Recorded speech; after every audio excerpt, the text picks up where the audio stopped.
أشهد أن محمد رسول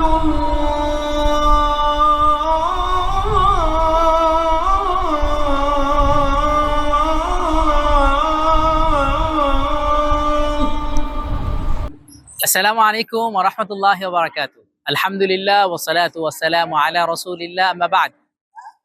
দূরের এবং কাছের যে যেখান থেকে আমাদেরকে দেখছেন এবং শুনছেন সকলকেই আন্তরিক মোবারকবাদ জানাই।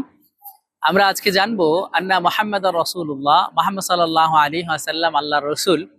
এই সাক্ষ্য দেওয়ার অর্থটা কি? এই সাক্ষ্য দেওয়ার সাথে সাথে আমাদের উপর কি কি দায়িত্ব এসে বর্তায়।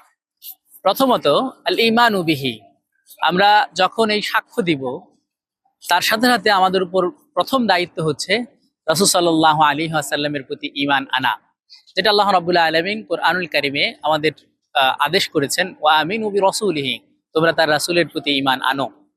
দ্বিতীয়ত as-sidqu ফিমা আখবারা, নবী সাল্লাল্লাহু আলাইহি ওয়াসাল্লাম আমাদেরকে যে বিষয়গুলো নিয়ে সংবাদ দিয়ে গিয়েছেন সেই বিষয়গুলোকে সত্য মানা, হোক সেটা অতীতের কোনো জাতির বিষয়ে সংবাদ অথবা ভবিষ্যতের আখিরি জামানার বিভিন্ন রকমের নিদর্শন যেগুলো নবী সাল্লাল্লাহু আলাইহি ওয়াসাল্লাম বলে গিয়েছেন এবং সহি বিশুদ্ধ সূত্রে প্রমাণিত, এই বিষয়গুলোর উপর আমাদেরকে সত্যায়ন করতে হবে এবং সত্য বলে মেনে নিতে হবে।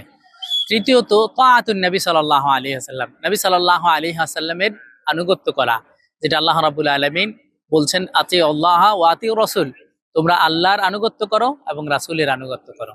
চতুর্থত নবী সাল্লাল্লাহু আলাইহি ওয়াসাল্লাম আমাদেরকে যে বিষয়গুলো নিয়ে নিষেধ করে গিয়েছেন সেই বিষয়গুলো থেকে দূরে থাকা। আল্লাহ রাব্বুল আলামিন কোরআনুল কারীমে এ ব্যাপারে বলেছেন, ওয়া মা নাহাকুম আনহু ফান্তাহু, তিনি তোমাদেরকে যে বিষয়ে নিষেধ করেছেন তোমরা সেগুলো থেকে দূরে থাকো। সর্বশেষ নবী সাল্লাল্লাহু আলাইহি ওয়াসাল্লামের প্রতি আল্লাহ রসুল বলে মেনে নেওয়ার সাথে সাথে আমাদের উপর বর্তায় নবী সাল্লাল্লাহু আলাইহি ওয়াসাল্লাম আল্লাহ রাব্বুল আলামিনের যেভাবে ইবাদত করতে বলেছেন, যেভাবে করেছেন ঠিক একইভাবে ওইভাবেই আল্লাহ রাব্বুল আলামিনের ইবাদত করা। তো আমরা আজকে এই সংক্ষিপ্ত সময়ে জানলাম মা'না শাহাদাতি আন্না মুহাম্মাদুর রাসূলুল্লাহ, মুহাম্মদ আল্লাহর রসুল, এটার সাক্ষ্য দেওয়ার অর্থটা কি। আল্লাহ রাব্বুল আলামিন এই অনুপাতে আমাদেরকে রাসূলের প্রতি ঈমান আনার এবং তার আনুগত্য করার তৌফিক দান করুন। ওয়া আখিরি দাওয়ানা আলহামদুলিল্লাহি রাব্বিল আলামিন।